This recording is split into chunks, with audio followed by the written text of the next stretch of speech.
ఇందాక కులాయప్ప గారు చెప్పారు. ఒట్టే ఓబన్న గారిని తొలితరం స్వాతంత్ర సమరయోధుడు అని ఎందుకు అంటా ఉన్నామంటే, మామూలుగా చరిత్రలో సిపాయిల తిరుగుబాటునే తొలి స్వాతంత్ర సమరమని చెప్పుకుంటా ఉంటాం. కానీ సిపాయిల తిరుగుబాటు కన్నా ముందే 1846లోనే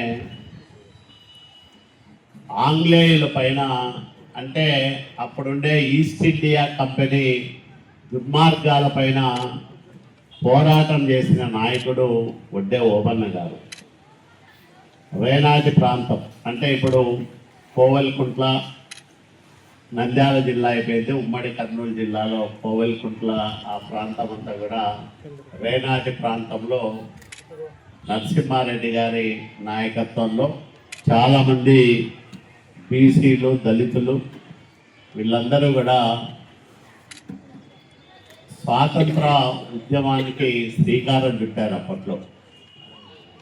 అట్లాంటి మహనీయుని కన్నా జాతి వడ్డెర జాతి.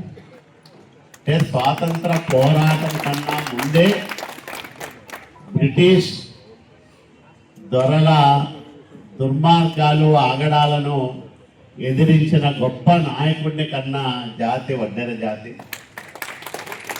చేసుకుంటే. ఎందుకంటే ఎప్పుడు చూసినా కొంతమందే, కొన్ని కుటుంబాల వాళ్ళే అధికారంలో ఉంటారు, పదవుల్లో ఉంటారు. అట్లా కాకుండా బలహీన వర్గాల వాళ్ళను మనం ఎక్కువగా ప్రోత్సహిస్తే వాళ్ళందరూ అధికారంలో భాగస్వాములైతే ఆయా వర్గాల ప్రయోజనాలు పరిరక్షించబడతాయని నమ్మే నాయకుడు నారా చంద్రబాబు నాయుడు గారు.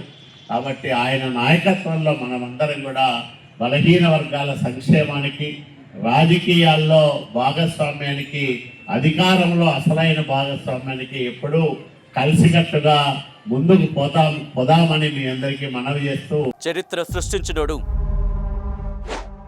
ఇప్పుడు ఆ చరిత్రని తిరగరాయబోతున్నాడు. అబద్ధాల గోడల్ని బద్దలు కొట్టి నిజాలను రాగా మీ ముందుంచబోతున్నాడు. నిజమైన వార్తల కోసం వెంటనే డౌన్లోడ్ చేసుకోండి రా యాప్ని.